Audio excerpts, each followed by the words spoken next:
Hey guys, welcome to another GameXplain discussion. I'm your host, Andrew Seegers, and this time we're joined by Derek Bittner and Ash Paulson to discuss some new gameplay of Zelda Wii U, as revealed on the recent Game Awards. So let's get started. Okay guys, I don't know about you, but I went from having almost no expectations to the Game Awards, at least Nintendo's representation at the Game Awards, to basically being blown out of the water. With them showing off three new things, which of course the top thing being the first official gameplay of the new Legend of Zelda game coming to Wii U, which again was confirmed for next year. So, what's your guys' gut reaction to everything about this? This is a really great taste of the whole game. Like I think the main focus for this this presentation was just the sheer size of this world. Like, we thought it was going to be big, but this looks even bigger than I was expecting, because I mean, they said it's okay go from here to there, and it didn't look that far when they first showed it off, and it just kept going and going and going, and all this different scenery getting shown off. I'm like, holy crap! Well, when they showed it on the GamePad too, I'm like, holy crap, that looks like a massive area, right? Yeah. No, I feel the same way. It was a pleasant surprise to actually get more footage and information about Zelda Wii U. It looks gorgeous. I mean, from what we could see, obviously, we were looking at a rather small TV screen, so it was hard to really tell, but it was really beautiful from what we saw. And, the scale of the world is absolutely just massive and really impressive. It looks amazing. A pleasant surprise. You're so quaint with your words. Well, it was a pleasant surprise. I mean, it wasn't something that we didn't know about, like Metroid or something. It was a pleasant surprise. Yeah, I think just seeing anything more about Zelda from Nintendo in this capacity is the most surprising thing. Or of really any big game, I should say. Because, like, I have a tweet here, actually, from one of our fans, Emily Shimp, who says, from the infamous Cranky Kong announcement to stunning new Zelda footage, what a difference a year makes at the Game Awards. And she pretty much nailed it, right? Like, last year we had Cranky Kong, which is a small addition to a game we already knew about. We already kind of knew about Cranky 2 before then, thanks to a leak.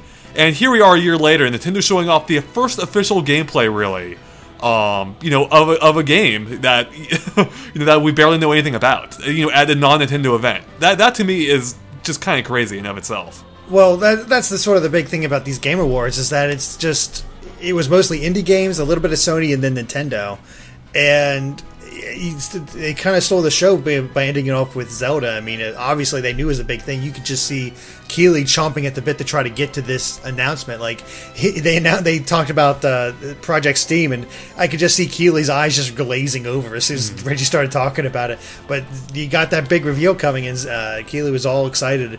And it was totally worth it. The game looks brilliant. Now, there's still fears to be had about this game. Like, it's a huge world, but please give us something to do. Which there seemed to be a lot of just walking, but they did. Yeah.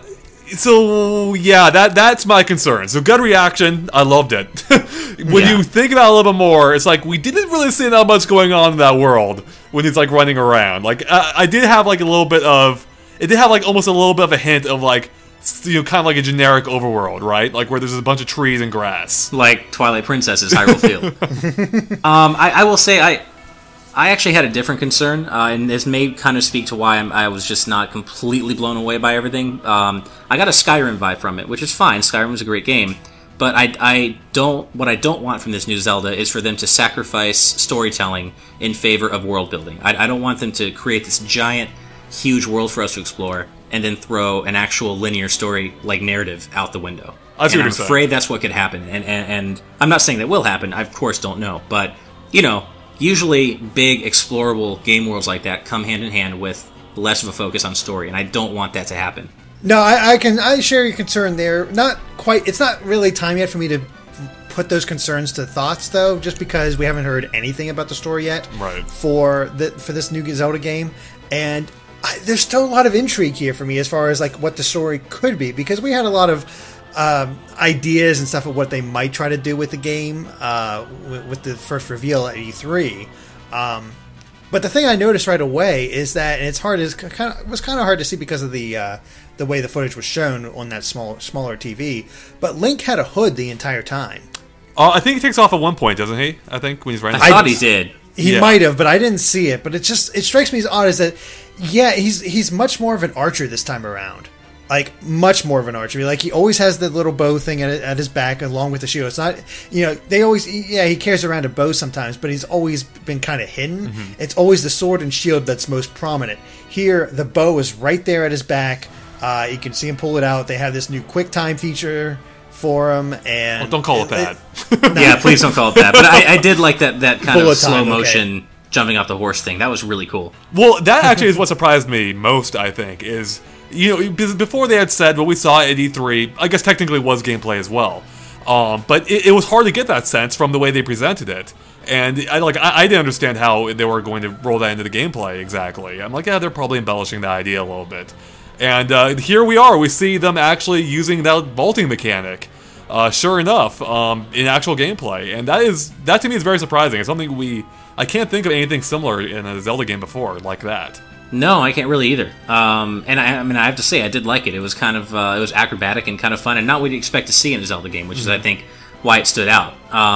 Another thing that stood out to me was just the graphics in general, like especially the sunset portion. Oh, that looks great. That was just crazy. It looks so beautiful, and this is on an underpowered console, and you couldn't see the air quotes I made, but I did make air quotes when I said that. I think I could hear the wind brushing over the microphone as you did it. Okay, there were giant air quotes.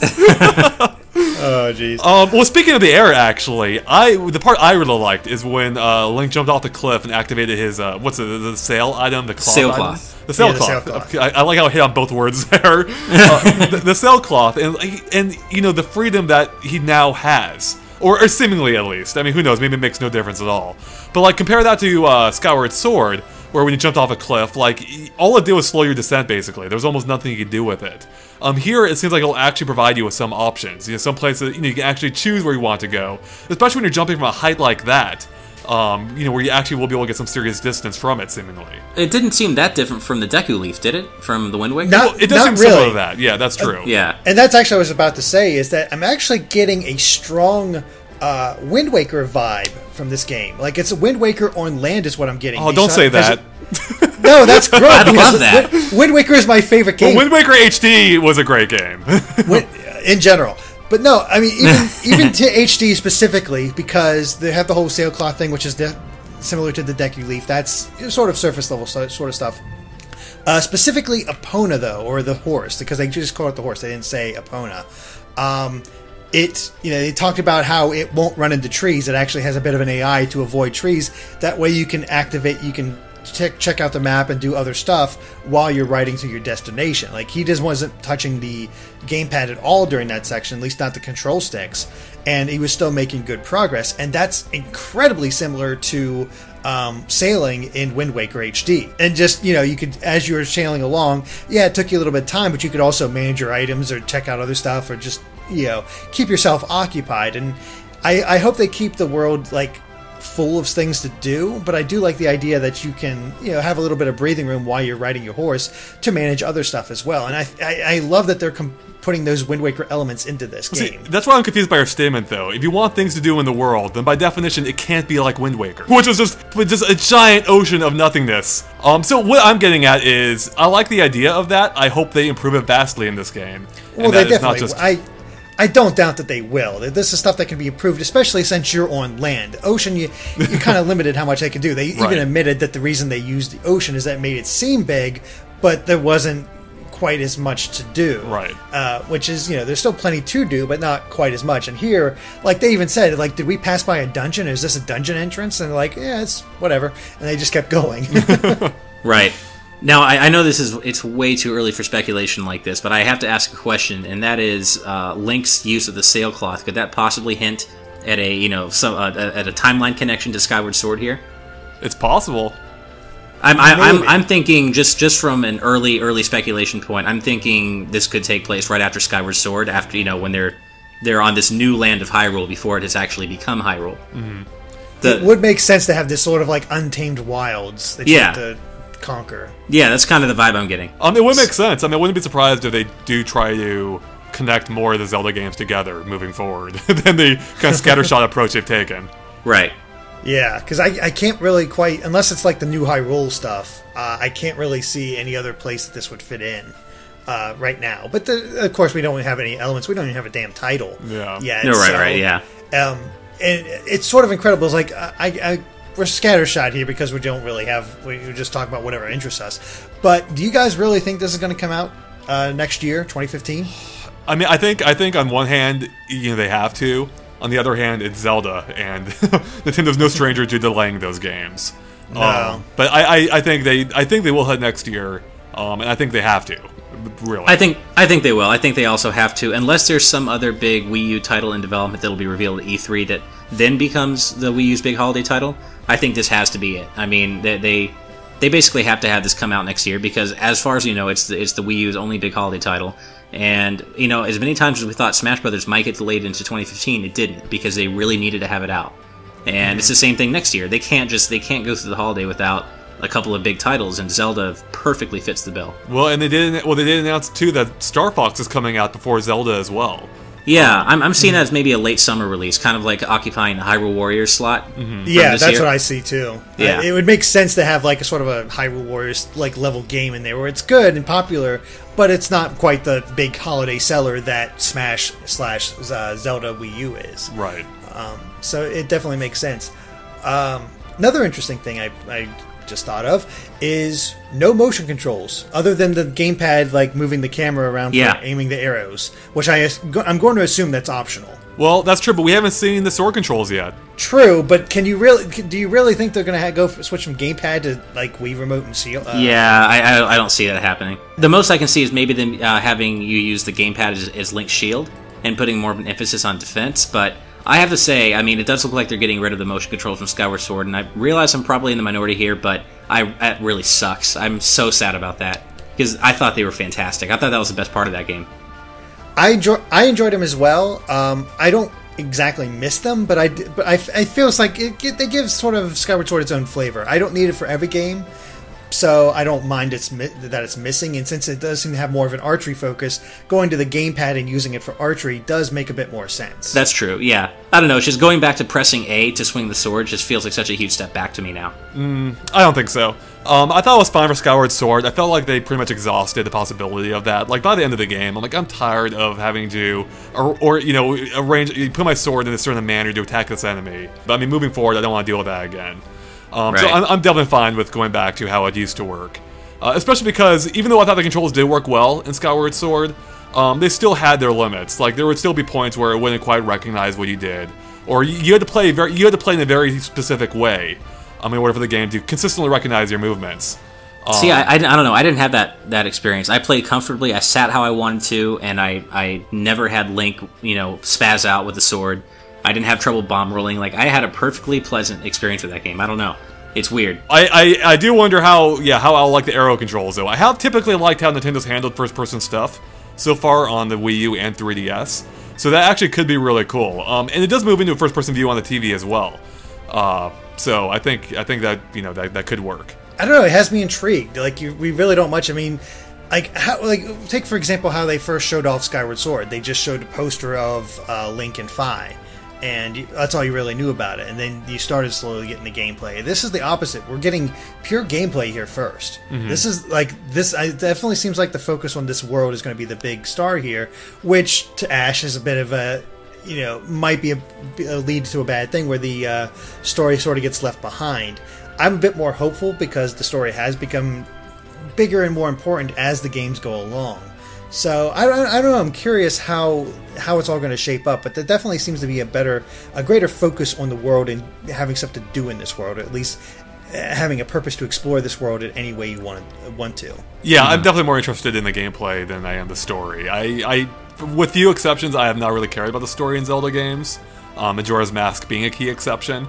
If they can do both well, awesome. That'd be great. But otherwise, I'm more interested in what they're going to do gameplay-wise, and I hope the story doesn't tie them down into doing something particular with the gameplay.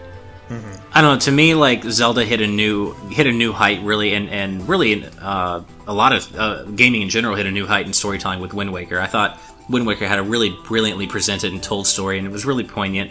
And the series has never really hit that high again since. And I keep hoping that it will. I mean, Skyward Sword had a pretty decent story, but I keep hoping that it will, and I feel like the potential is there for this new game to do that without sacrificing the gameplay. Of course, I don't ever think gameplay should ever be sacrificed in favor of story, but I think there is room for both, and I think Wind Waker proved that perfectly.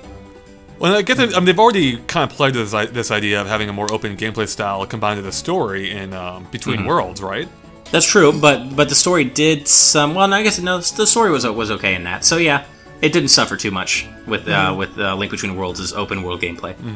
Yeah, they found a way to make it work. Link Between nobody's going to declare Link Between Worlds is the best story in the Zelda series. No, but it was well enough. I mean, you stayed invested and it was interesting, and the ending was nice, and it kept you invested the whole way through. But it was also emulating the older games in the series where story wasn't quite as important. Right. Although, and I do think this was key because of the open world design. There were little optional vignettes you could discover about some of the characters in A Link to the Past, about kind of what happened to them, but you had to go looking for them, and they were kind of out of the way, and I did enjoy that. They were kind of a nice reward for really exploring. So you know what? I just realized watching this footage again, what I think excites me about this is it reminds me, like it feels like it might finally be fulfilling the promise that was offered in the original Twilight Princess trailer, where you have this giant world that you explore on horseback with, some really cool looking horseback combat. I felt like all of that was lacking in Twilight Princess compared to the promise. And here it looks really intriguing so far. So that's why I think I'm excited. This finally feels like the fulfillment I've been waiting for almost 10 years now. Yeah, I mean, I think it definitely has the potential to be that, and I do find it interesting, too, that they've come out and said that the visual style in this new Zelda game was inspired by Japanese anime, which is a surprisingly mainstream inspiration. But I still think it looks beautiful. It's got a definite Miyazaki element to it. And, yeah, I mean, as we pointed out in our analysis, what's that movie, Derek? Princess Mononoke is what right. we saw it sort of compared to. That was Tom's idea, and once he said that, it sort of just all clicked into place. Yeah, and it still could click into place because we don't know the story, but there are elements here that seem to match up with that. And even if it's just a visual style, that's a hell of a good visual style to emulate. Yeah, that's definitely true. The only thing I wonder is, how early do you get Epona? Because this world looks like it'd be a giant pain to explore on foot. I think you're probably going to have it right away. Yeah, I would imagine you'd have to. Yeah, I feel like that's going to be like a key element. Like, I don't think Epona will ever... I'm presuming you'll be able to just summon her whenever you want after you get her. Yeah, I mean, I'm almost kind of getting a Shadow of the Colossus vibe where you'll have your horse in the very beginning. That's a good one. Yeah, that's entirely possible. Yeah. It makes sense, especially if the footage we saw at E3 takes place early into the game, as we suspect it might. Where he also had the horse. So, in fact, yeah, I mean, everything we've seen in the game involves a horse. Like, this really should be like the Legend of the Horse, or the Legend of Epona, right? Yeah. Actually, that brings me up. Did we get to see Link's? Did we get a good look at Link's outfit in this one yet? I mean, we see a little bit of it. Yeah, you have to zoom in on it. Is it the same blue cloak? It is. I'm looking at it right now. It's the same blue cloak. Yeah. Okay. So no change there. So this still could be early in the game. So if that is the case, they haven't shown his official clothing, like the clothing style yet. Yeah. Then it might be that right from the start you can just go wherever. Right. Like before story stuff. So I guess my final question for you guys that I can think of is, what did you think of the way they presented this? Because it wasn't a trailer, it wasn't full screen video. It was off-screen video of Miyamoto and Aonuma discussing the game as they're playing it. Basically, Nintendo's version of a Let's Play. What did you think of that format? I would have preferred a mix of full-screen video. I mean, even if it doesn't have to be a trailer, that's fine. But a mix of full-screen video, and then you can pull out to the view that we saw when they have to show us something being done in a GamePad. But because this game's visuals are obviously so gorgeous, I think it would have served them well to highlight that by at least having some of the footage be full screen when they don't have to show us what's going on in the gamepad. So I think a mixture would have been nice. I agree with that to a point, but after an entire night of seeing nothing but just pre-rendered trailers and obvious cinematics, it was sort of a relief to me to see them play the game. And that makes me think it's a little further along than we think than they have shown, because they are playing it, and it's like, as you said, it's looking really good. So this game, it definitely has a chance coming out 2015 just because it looks so complete, at least visually, in the way that they're playing it. Yeah, that is actually the most important thing here, is that they actually are playing the game. Like, this isn't cover for, the game. We can tell the game's not running poorly, at least in the areas they demonstrated, of course. We are seeing like a very capable game already. And there is still, roughly a year of development left. So that is very promising. With that said, I would have liked to have seen more of it, like up close full screen. And that does make you wonder if maybe they're still hiding. It's maybe not fully finished and they still want to hold off on showing even more of it. But yeah, I was okay with the presentation, especially because I had really no expectations for what games they would show. Like, I wouldn't have been surprised if they had just left it at the Codename Steam trailer and called it an award show. But they offered 2 other things on top of that, which I was intrigued by both of them. So speaking of that, really quick, that the whole Codename Steam, I think Reg needs to look up the meaning of world exclusive in the dictionary, because that was not only was this game revealed at E3, that was the same trailer we saw at E3.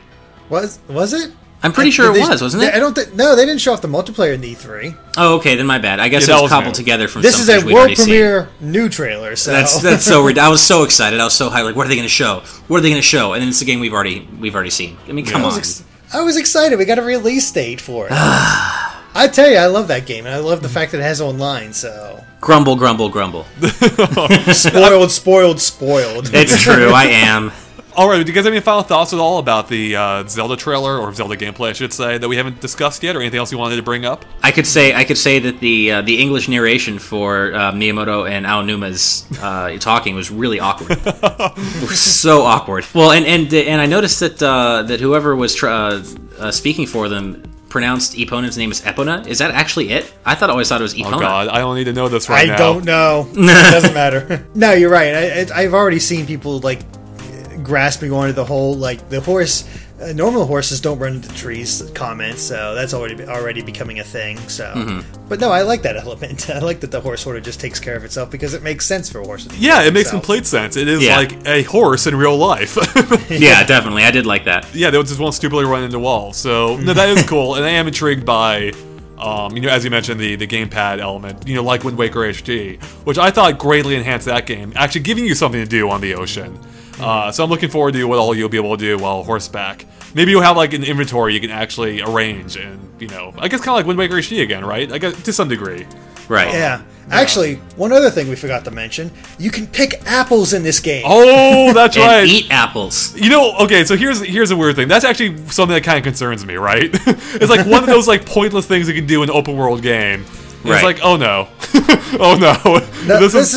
This is Nintendo though. There has to be a point to it. It's true. There has to be more of a point to it. It's true. I mean, like it's immediate health regain type thing, but there's also probably something else you can do with the apples. Maybe you can shoot apples from your bow, or throw them at monsters.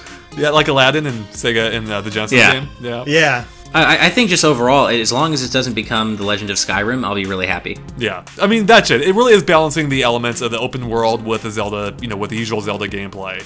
Yeah. And as long as they can strike that balance, this game could be amazing. But with their experimentation with more open worlds, it hasn't been exactly what I've wanted yet. I'm hoping they'll finally nail it with this one, which is the first true open world from what we can see. So I'm excited. I'm super excited to promise. I love how this game looks. That sunset is amazing.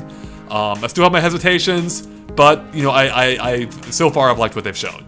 Yeah, me too. Yep. Alright, I think that wraps it up for us here, so thanks guys for watching. Of course, if you liked our discussion, make sure to like and follow us on Facebook and Twitter at GameXplain, which you can find links to in the description below. It's a good way to keep up to date on everything we post. And of course, keep an eye on GameXplain.com for much more on Zelda Wii U, including our upcoming analysis, as well as other things gaming as well. Alright, thanks guys. Bye.